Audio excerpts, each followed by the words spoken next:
Hey, so today's video is all about how the shoulders and the hips relate to each other when we take a kayak stroke or a paddle stroke.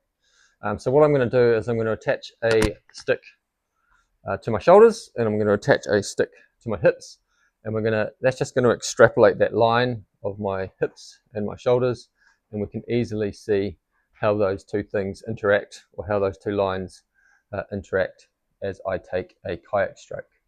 So bear with me, I'll get those sticks on and I'll show you from front, side and behind, so you can see all three different angles, and at the end I'll also give you a bonus drill that you can use with a similar setup, and that's also helpful for your hand position and not pulling it back too far. So here we go. Hey, so I'll do this with a stick instead of the erg first, just so you can hear me, because the erg's going to make a bit of noise. So what we're looking for here is how my hip stick and my shoulder stick interact. Do they stay the same distance, or do they get closer together or further away at different parts of the stroke? So as I take a stroke,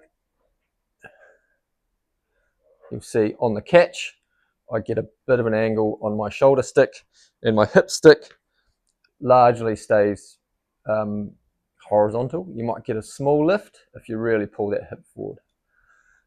So what we want to see is a slight decrease in distance on the catch, and as we come back, that distance will increase because the other side is decreasing. So if I was to paddle like a robot and those two sticks were to stay the same distance, it would look like this. Still looks pretty good, but I'm really missing that lean body weight onto the catch so I can really grab the water. So on the catch, we should see those two sticks come together. On the exit, they should separate. Where I see people do it wrong, and also having dots on your back also shows this really well, is that when you do the catch and you keep those sticks coming closer together, and by the time you get to the exit, those sticks shouldn't be together. So that's the mistake, and that's where you'll see those two dots. If I were to put two dots on my back, that's where you'll see those two dots get closer together, which would be incorrect. So we want to lengthen our drive side because our recovery side is getting closer together, ready for that next stroke. So here I'm on the erg now. You can see those two sticks getting closer together and moving apart on the exit. So if you look on the video right, you can see the garage door. It has a number of lines in the garage door. You can see that it's on that current line now, and the exit is about 2 lines higher, so that's the distance of movement I'm looking for.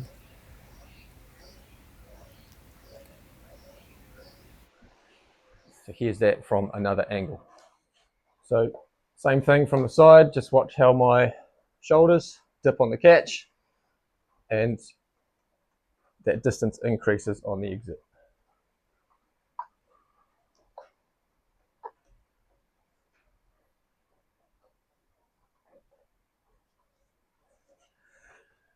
And now on the erg, see me paddle properly.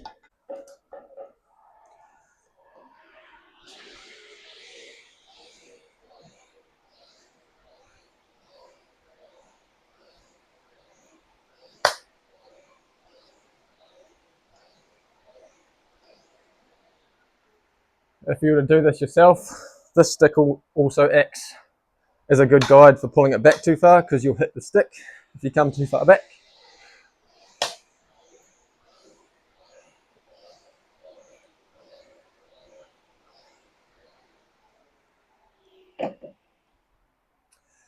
And then from behind.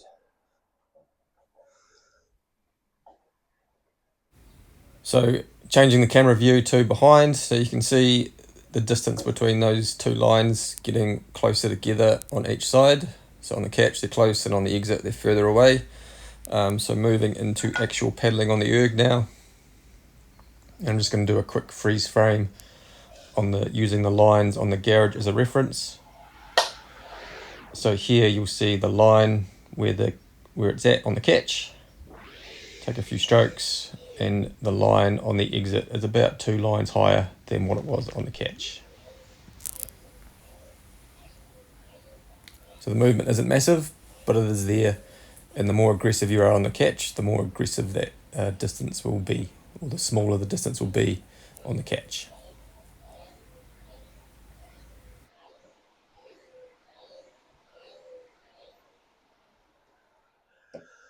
So equally, how to set that up. So this bottom one is just a band around a stick, and I've just tied a knot to make it a bit shorter, so it's a little bit tighter around my hips. So you want that pretty solid so it moves with your hips.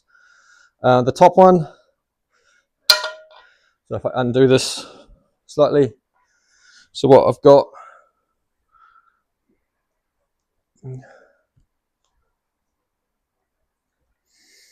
is a band wrapped around a stick. I've put it underneath, over my shoulders, and one underneath my shoulders, and then I take the top one and then I just loop it around enough times to make it tight, and that will stay there nicely.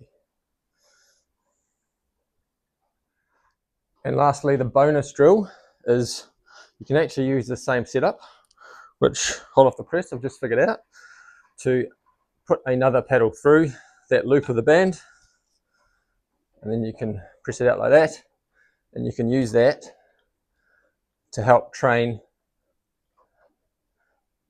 keeping this point of the paddle the same distance from this point of the chest. And because it's just a band, you could do that on the water as well.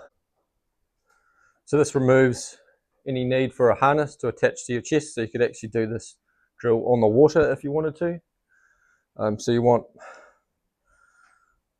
to put it on like this, so just both arms through, and then you want to grab, so it becomes like a backpack you're wearing on the front. Just get it in the right position, and then you just wrap it through a couple of times.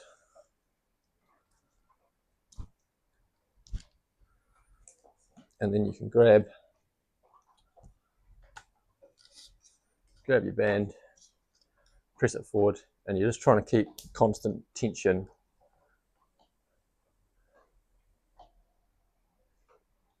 on that band. So if you do it wrong, the tension disappears. So trying to keep that band as tight as possible. So if I wanted to do that on the water, we'll just need to put my paddle through there like that.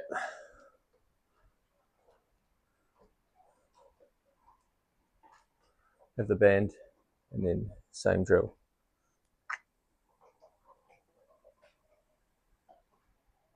Thanks for watching. If you want to check out my website, strongpaddler.com, I've got technique drills, I've got strength drills, and I also do training programs. And just reach out to me if you are after a coach that can do all those three things. So one-stop shop for your kayak training performance coaching. Cheers.